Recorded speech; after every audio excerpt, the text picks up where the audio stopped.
بسم اللہ الرحمن الرحیم۔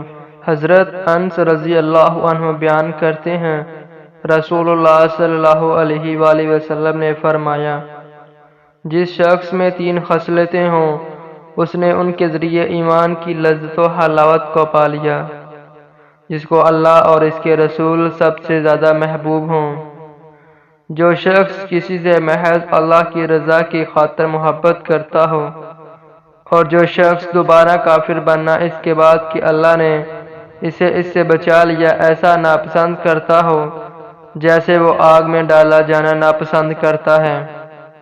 حضرت عباس بن عبد المطلب رضی اللہ عنہ بیان کرتے ہیں، رسول اللہ صلی اللہ علیہ وآلہ وسلم نے فرمایا، جو شخص اللہ کے رب ہونے، اسلام کے دین ہونے اور محمد صلی اللہ علیہ وآلہ وسلم کے رسول ہونے پر راضی ہو گیا، اس نے ایمان کی لذت کو پا لیا۔ حضرت ابو امامہ رضی اللہ عنہ بیان کرتے ہیں، رسول اللہ صلی اللہ علیہ وآلہ وسلم نے فرمایا، جس شخص نے اللہ کے لیے محبت کی، اللہ کی خاطر بغض رکھا، اللہ کی رضا کی خاطر عطا کیا اور اللہ کے لیے روک لیا تو اس نے ایمان مکمل کر لیا۔ حضرت انس رضی اللہ عنہ سے روایت ہے، انہوں نے کہا، رسول اللہ صلی اللہ علیہ وآلہ وسلم نے فرمایا، جو شخص ہماری نماز کی طرح نماز پڑھے، ہمارے قبلہ کی طرف رخ کرے اور ہمارا ذبیحہ کھائے تو وہ ایسا مسلمان ہے جسے اللہ اور اس کے رسول کی امان حاصل ہے، سو تم اللہ کی امان اور ذمہ کو نہ توڑو۔ حضرت ابو ہریرہ رضی اللہ عنہ بیان کرتے ہیں، ایک دیہاتی نبی صلی اللہ علیہ وآلہ وسلم کی خدمت میں حاضر ہوا تو اس نے عرض کیا، مجھے کوئی ایسا عمل بتائیں جس کے کرنے سے میں جنت میں داخل ہو جاؤں۔ آپ نے فرمایا، تم اللہ کی عبادت کرو اور اس کے ساتھ کسی قسم کا شرک نہ کرو، فرض نماز قائم کرو، فرض زکوٰۃ ادا کرو اور رمضان کے روزے رکھو۔ اس نے کہا، اس ذات کی قسم جس کے ہاتھ میں میری جان ہے، میں اس میں کوئی کمی بیشی نہیں کروں گا۔ جب وہ چلا گیا تو نبی صلی اللہ علیہ وآلہ وسلم نے فرمایا، جس شخص کو پسند ہو کہ وہ جنتی شخص کو دیکھے تو وہ اسے دیکھ لے۔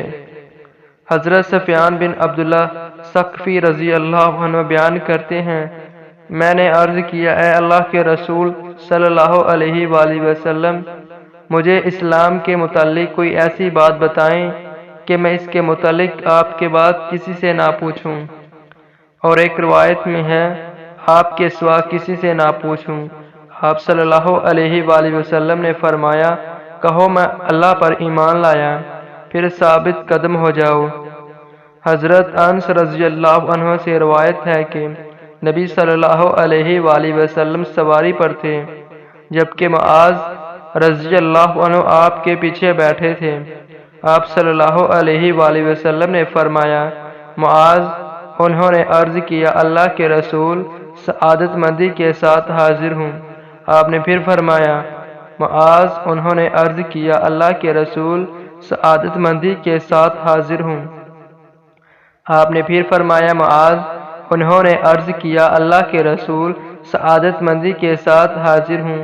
3 مرتبہ ایسا ہوا، پھر آپ صلی اللہ علیہ وآلہ وسلم نے فرمایا، جو شخص صدقے دل سے یہ گواہی دیتا ہو کہ اللہ کے سوا کوئی معبود نہیں اور یہ کہ محمد صلی اللہ علیہ وآلہ وسلم اللہ کے رسول ہیں، تو اللہ اس پر جہنم کی آگ حرام کر دیتا ہے۔ انہوں نے عرض کیا، اللہ کے رسول صلی اللہ علیہ وآلہ وسلم، کیا میں اس کے متعلق لوگوں کو نہ بتا دوں تاکہ وہ خوش ہو جائیں؟ آپ صلی اللہ علیہ وآلہ وسلم نے فرمایا، تب تو وہ توکل کر لیں گے۔ پھر معاذ رضی اللہ عنہ نے گناہ سے بچنے کے لیے اپنی موت کے قریب اس کے متعلق بتایا۔